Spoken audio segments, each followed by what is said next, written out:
Bienvenue sur la chaîne. Rose.1988. Likez, abonnez-vous à la chaîne pour ne pas manquer les histoires intéressantes. J'ai surpris mon mari et ma sœur en train d'avoir des rapports sexuels sur notre canapé, après qu'il ait laissé notre fille pleurer avec un bras cassé. J'ai 40 ans, mon mari en a 42, et nous sommes mariés depuis que j'avais 22 ans et lui 24, en réalité, il avait 23 ans. Jusqu'à récemment, je croyais que notre mariage était pratiquement parfait. Nous avons 2 enfants, une fille de 12 ans et un fils de 14 ans. Nous vivons dans une jolie maison en banlieue, avons des emplois décents et je pensais sincèrement que nous étions heureux. Nous avons traversé des hauts et des bas comme tous les couples, mais rien de grave. Nous nous disputions rarement, et lorsque cela arrivait, c'était généralement pour des petites choses insignifiantes, comme lui laisser ses chaussettes sales par terre ou moi dépenser trop d'argent pour les courses. Tout allait bien jusqu'à ce que je commence à ressentir une étrange sensation, j'avais l'impression que mon mari éprouvait des sentiments pour ma sœur. Je ne peux pas dire précisément quand cela a commencé, mais je pense que c'était autour du divorce de ma sœur. Pour vous donner un peu de contexte sur ma sœur, 43 ans, elle a toujours eu une haine étrange envers moi, même si elle était la préférée de nos parents quand nous étions enfants.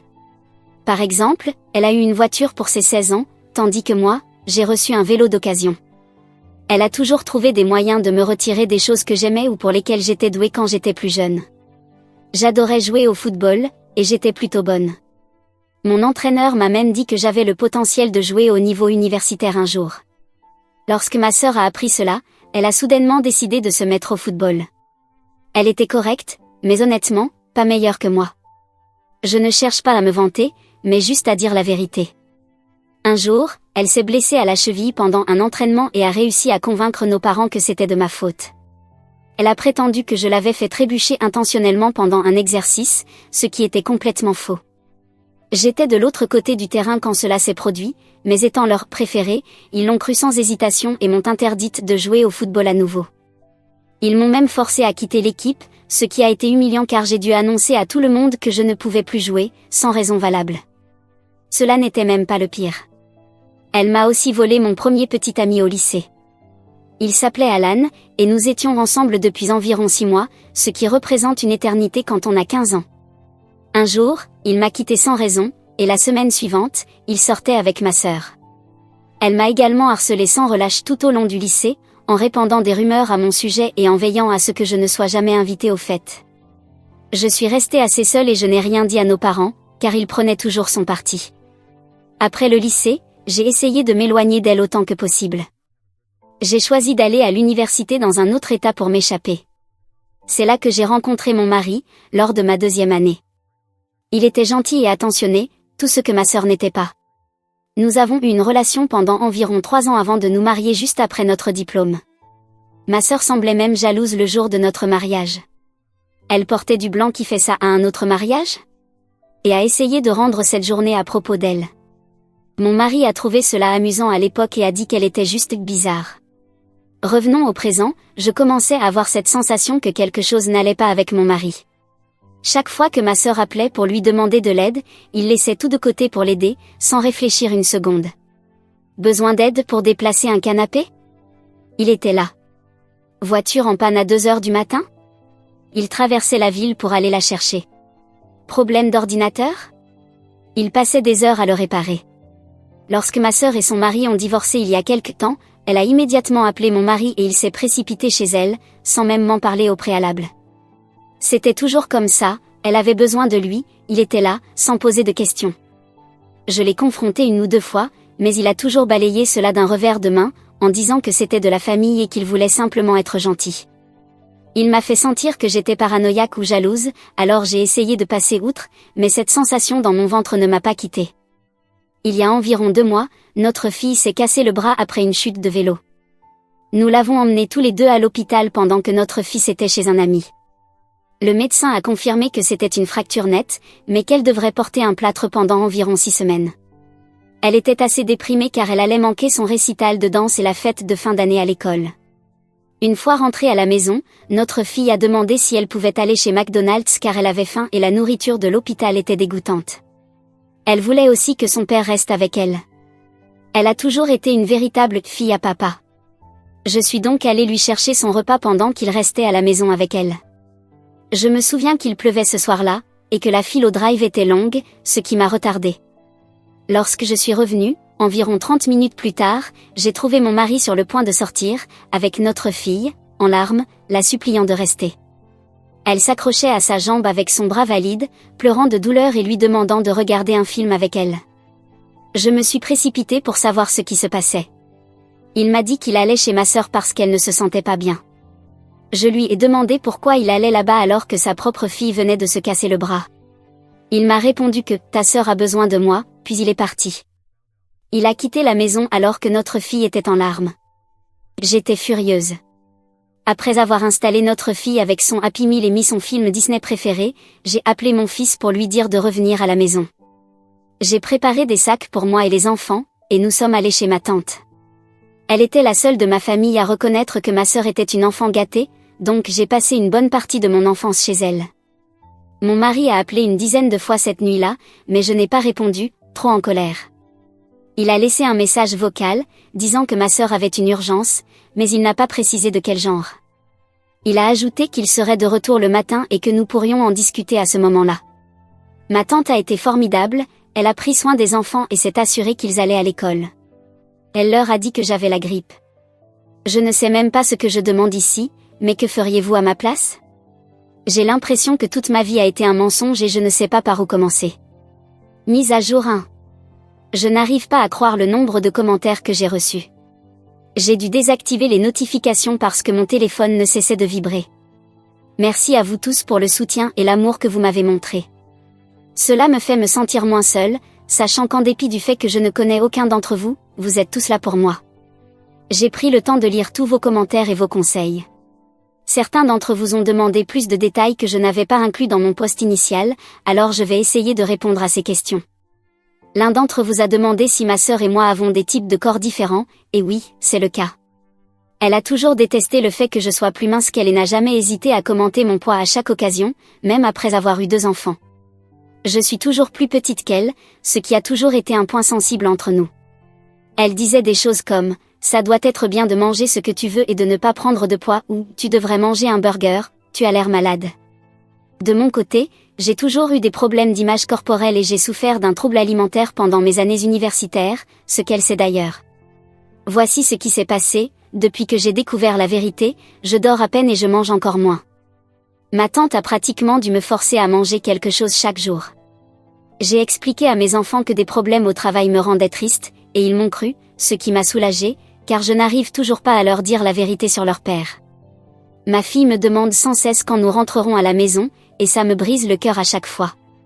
Une chose que je n'avais pas mentionnée dans mon premier post, c'est que ma sœur et son ex-mari, appelons-le Thomas, ont divorcé il y a environ 1 an. Thomas est en réalité un homme génial, super beau et tellement gentil. Désolé, mais c'est la vérité. Il travaille comme entraîneur personnel ou quelque chose du genre. Il est tout ce que ma sœur ne mérite pas. Ils ont divorcé parce qu'elle l'a mentalement maltraité pendant toute leur relation. Elle le rabaissait constamment, contrôlait où il allait, qui il rencontrait, fouillait dans son téléphone, un comportement typiquement narcissique. Elle a même commencé à l'abuser physiquement, et c'est là qu'il a décidé qu'il en avait assez et qu'il demanderait le divorce. Je me souviens qu'il avait un œil au beurre noir lors de notre fête de Noël en famille l'année dernière, et elle a prétendu qu'il avait simplement marché dans une porte. Nous l'avions tous cru à ce moment-là. Bien sûr, étant ce qu'elle est, elle a répandu des mensonges sur lui, disant qu'il était violent et contrôlant. Certains membres de notre famille l'ont même cru. Mes parents lui ont envoyé de l'argent pour l'aider à payer ses frais d'avocat, ce qui me dégoûte maintenant que je connais la vérité. J'ai contacté Thomas pour lui parler et lui demander s'il voulait m'aider à me venger. Il a accepté tout de suite, disant qu'il attendait depuis longtemps que ma sœur ait ce qui lui revenait. Nous avons convenu de nous retrouver dans un café en ville.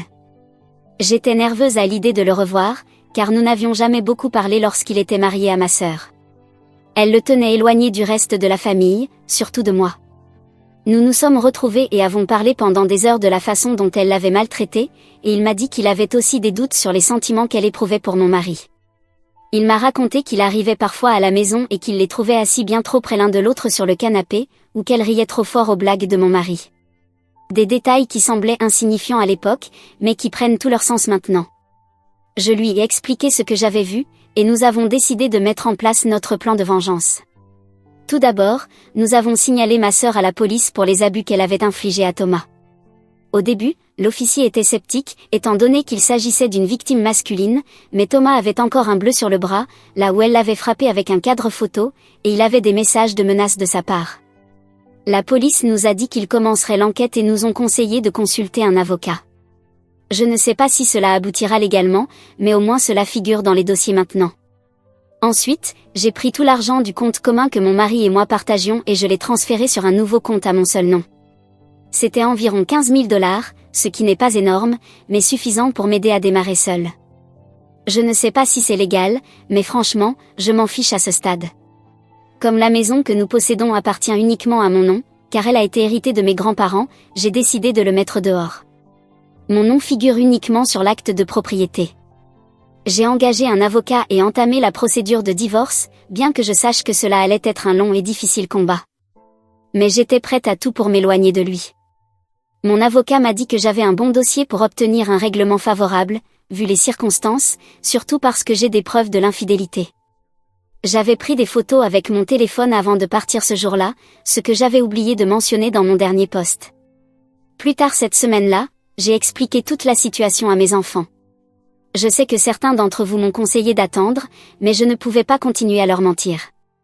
Mon fils était furieux, mais ma fille ne me croyait pas du tout et m'a accusé de mentir.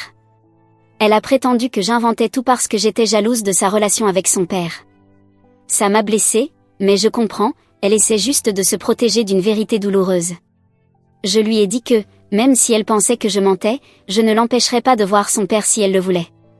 Ce même jour, je suis rentrée du travail pour trouver que ma tante avait réuni mes parents, les parents de mon mari et ma sœur chez elle. Je n'avais aucune idée qu'elle avait prévu cela. Il s'avère que ma tante en avait assez de ma sœur et a tout révélé à la famille. Elle a aussi dit que ma sœur avait été plusieurs fois en prison pour des faits comme du vol à l'étalage et de la conduite en état d'ivresse, et que c'était ma tante qui l'avait toujours sortie de là. C'était aussi une surprise pour moi, mes parents m'avaient caché tout cela, probablement pour me protéger, ou plutôt pour des raisons que je considère maintenant comme des mensonges. Mes parents étaient furieux et ont commencé à crier sur ma sœur, lui disant à quel point elle était décevante. Ma mère lui a même donné une claque et lui a dit qu'elle ne voulait plus jamais la revoir. C'était très intense. Les parents de mon mari lui ont dit qu'ils n'auraient jamais cru qu'il pourrait faire une chose pareille, surtout après que sa mère l'ait élevé seule avant de rencontrer son beau-père, qu'il appelle son père. Ils ont toujours été de bonnes personnes, et je sais qu'ils ont honte de lui maintenant. Ma fille s'est levée et a crié contre son père, lui disant à quel point elle le détestait et qu'elle ne voulait plus jamais le voir. Puis elle est montée dans la chambre qu'elle partageait avec son frère chez ma tante et a claqué la porte. Mon fils lui a lancé un regard plein de déception et l'a suivi à l'étage. Ça m'a brisé le cœur de les voir souffrir ainsi, mais au moins, ils connaissent maintenant la vérité. Mon mari s'est finalement agenouillé devant moi et a supplié mon pardon. Il pleurait, disant qu'il avait fait une énorme erreur et qu'il ferait tout pour réparer cela. Je lui ai dit qu'il avait 2 jours pour faire ses valises et quitter la maison, sinon j'appellerais la police. Il s'est mis à pleurer et a dit qu'il n'avait nulle part où aller, car ses parents lui avaient dit qu'il n'était plus le bienvenu chez eux. Je lui ai répondu que je m'en fichais et que je voulais un divorce. Il pouvait dormir dans sa voiture si cela lui plaisait. Il a finalement accepté, les yeux rouges et pleins de larmes, puis est parti. Ma sœur est juste restée là, sans rien dire pendant tout ça. Elle ne s'est pas excusée ni n'a essayé de se défendre. Elle semblait vide, presque comme si la situation l'ennuyait. Je ne comprends pas comment quelqu'un peut infliger autant de douleur et ne rien ressentir à ce sujet. 2 jours plus tard, je suis rentrée à la maison avec mes enfants. Ils n'étaient pas allés à l'école depuis qu'ils avaient découvert la vérité et ils avaient vraiment du mal, surtout ma fille. Elle passait de la tristesse à la colère, parfois en cassant des choses dans sa chambre. Mon fils était plus silencieux à ce sujet, mais je pouvais voir qu'il souffrait aussi. Il a arrêté de jouer aux jeux vidéo, ce qui est très inhabituel pour lui. Je les ai tous les deux pris dans mes bras, leur disant que nous étions forts et que nous allions surmonter cela, peu importe ce qui se passait. Je leur ai promis que je serais toujours là pour eux. Ils ont tous les deux craqué et ont pleuré jusqu'à s'endormir.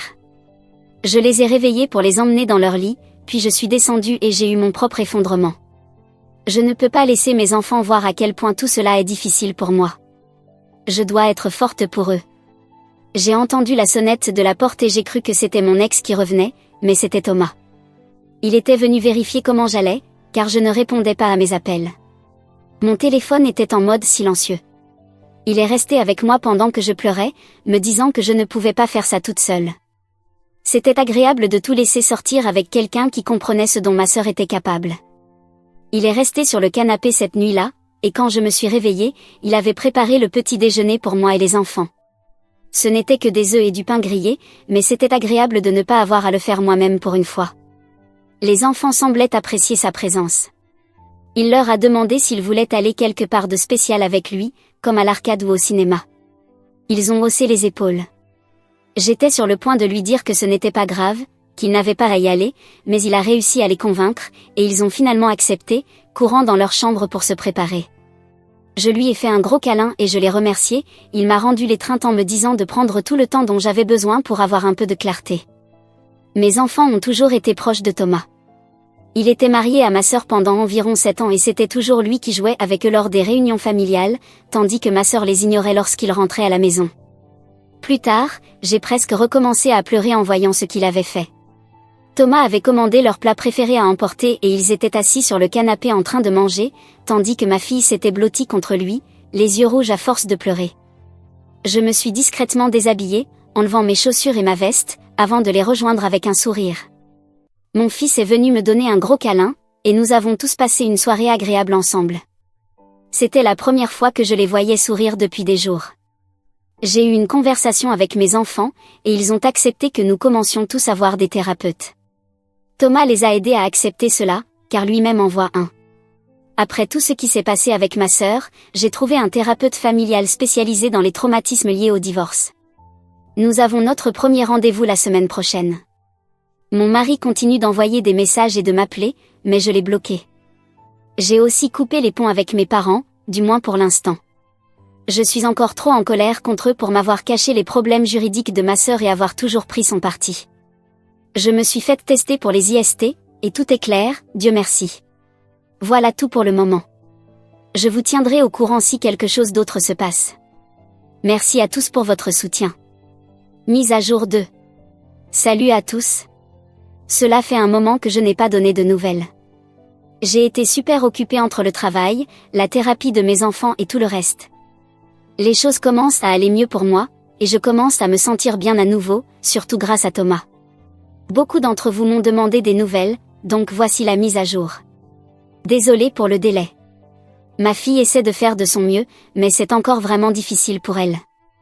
Parfois, elle vient vers moi ou vers Thomas en pleurant en disant à quel point elle déteste son père, et d'autres fois, elle va pleurer vers lui parce qu'elle cherche du réconfort. Je ne lui en veux pas et je ne lui en voudrai jamais. Ça me brise le cœur de la voir souffrir autant. Tout ce qu'elle veut, c'est que notre famille soit réunie à nouveau, et j'aimerais pouvoir lui offrir cela, mais les dégâts ont été faits. Ma fille et mon fils ont eu leur première séance de thérapie la semaine dernière, et le thérapeute a dit que ce genre d'hésitation est normal à leur âge. Ils ne savent pas comment gérer ces sentiments compliqués. Un instant, ils sont en colère contre leur père pour ce qu'il a fait, et l'instant d'après, il lui manque, et ils regrettent la façon dont les choses étaient avant. Quant à mon ex, il a totalement rompu avec ma sœur et ne lui parle plus depuis. Je suppose que même lui a des principes. Il a trouvé un travail bien rémunéré. Avant tout ça, il travaillait dans l'entreprise de son père, mais il a été licencié, et il vit maintenant dans une maison très sympa, car pour une raison ou une autre, il avait mis de l'argent de côté au cas où je le surprendrais avec ma sœur un jour. Je sais tout cela parce que ma fille me dit tout. Je ne la pousse pas à m'informer, mais elle dit qu'elle veut que je sache ce qui se passe dans la vie de son père. Apparemment, il me demande tout le temps si je fréquente quelqu'un ou si je lui manque. Je lui ai dit qu'elle ne devait pas être notre messagère, mais elle insiste pour être impliquée. Mon fils ne parle plus du tout à son père et ne va jamais le voir. Je ne vais pas le forcer. Le divorce avance lentement. Mon ex conteste à peu près tout et essaie de prolonger les choses le plus possible. Mon avocat dit que c'est une tactique courante, il espère que je me lasserai de me battre et que j'accepterai des termes moins favorables. Ce n'est pas près de se produire. Mon ex essaie de me contacter, il m'envoie des fleurs et des cadeaux. Je les accepte, car je déteste jeter des choses parfaitement en bon état. Ce n'est tout simplement pas dans ma nature, et pour être honnête, une partie de moi l'aime encore. Ce n'est pas facile de se débarrasser de ses sentiments du jour au lendemain. Nous avons été ensemble pendant près de 20 ans, ça ne disparaît pas, même après ce qu'il a fait. D'après ce que j'ai entendu, ma sœur vit dans sa voiture et travaille dans un emploi très mal payé, probablement dans un fast-food. Sa vie s'est complètement effondrée depuis que tout ça est sorti. Elle a perdu son travail, elle était réceptionniste dans un cabinet dentaire, et la plupart de notre famille ne lui parle plus. Je veux clarifier quelque chose, si ma sœur devient sans abri, je vais l'aider, car je ne peux tout simplement pas rester là à la regarder vivre dans la rue, sachant à quel point notre ville peut devenir dangereuse la nuit. Je sais que beaucoup d'entre vous penseront que je suis folle d'envisager de l'aider après ce qu'elle a fait, mais elle reste humaine. Vous savez, je ne pourrais pas vivre avec moi-même si quelque chose lui arrivait alors que j'aurais pu l'aider. Thomas a été d'une grande aide pour nous tous, mais comme je l'ai dit précédemment, je n'ai aucun intérêt pour lui, et lui non plus n'a aucun intérêt pour moi. C'est tout pour l'instant, je vous tiendrai au courant si quelque chose d'autre se passe. Encore une fois, merci à tous pour l'amour et le soutien. Cela signifie énormément pour moi, et je vous aime tous. Mini mise à jour. Salut tout le monde. J'ai posté une mise à jour il n'y a pas longtemps, et 2 points ont attiré beaucoup d'attention dans les commentaires. Le fait que j'accepte des cadeaux de la part de mon ex. Le fait que j'envisage de l'aider à l'avenir. Je vais commencer par le premier point. La seule raison pour laquelle je ne jette pas les cadeaux de mon ex, c'est que je déteste l'idée de gaspiller des choses qui sont encore en parfait état. J'ai été élevée pour ne jamais gaspiller quelque chose qui pourrait être utile à quelqu'un d'autre. Thomas m'a donné une bonne idée, aller dans un refuge pour femmes ou un orphelinat et y faire des dons. Mon ex m'offre généralement des fleurs, des ours en peluche ou des bijoux, que je n'ai pas l'intention d'utiliser, donc je vais les donner. Les fleurs, je ne peux pas vraiment les donner, mais pour le reste, je peux. J'ai déjà pris une boîte de choses et les déposé au refuge local, et cela m'a fait du bien de pouvoir au moins donner une utilité positive à ces cadeaux de culpabilité. Quant à aider ma sœur, je ne parle pas de l'inviter chez moi, Dieu non, je ne suis pas aussi stupide. Je parle de lui donner un peu d'argent, parce que dans ma ville, c'est extrêmement dangereux pour une femme d'être seule la nuit. Il y a eu plusieurs agressions ces derniers mois, surtout dans les quartiers où les sans-abri ont tendance à se regrouper. Cela ne se produira que si mes parents échouent à l'aider, ce qu'ils ne feront probablement pas, car ils sont encore furieux contre elle, mais ils n'ont jamais pu lui en vouloir très longtemps. Je sais ce qu'elle a fait, c'était terrible, mais je ne peux pas rester là à la regarder être agressée. Cela peut me rendre faible ou facile à manipuler aux yeux de certains, mais je ne pourrais pas vivre avec cette pensée dans ma conscience. Certains d'entre vous m'ont demandé pourquoi je ne change pas de numéro pour ne plus recevoir de messages de la part de mon ex. La chose est que, avec le divorce toujours en cours, mon avocat m'a conseillé de garder le même numéro pour le moment. De plus, je ne veux pas compliquer les choses pour ma fille, qui le voit encore régulièrement. Elle doit pouvoir me joindre quand elle est avec lui. Édition, ne vous inquiétez pas, je ne laisserai jamais ce démon de personne près de mes enfants ou de Thomas. Elle a ruiné sa vie, et la seule chose dont je vais m'assurer, c'est qu'elle garde sa voiture. Rien d'autre. Pas de contact. Je ne ferai jamais subir plus de traumatisme à ceux qui m'entourent. Quant à mon ex, il n'y a pas de futur ensemble, et je vais m'assurer qu'il comprenne bien ça. Quelqu'un dans les commentaires a suggéré que ma fille pourrait parler de moi à mon ex. J'espère qu'elle le fait. Je veux qu'il sache à quel point on va mieux sans lui. Et en ce qui concerne l'argent qu'il a économisé, je n'en veux pas. J'ai un travail bien rémunéré, et mes enfants ont toujours ce dont ils ont besoin, quand ils en ont besoin. Nous n'avons pas besoin de son aide ni de son argent sale.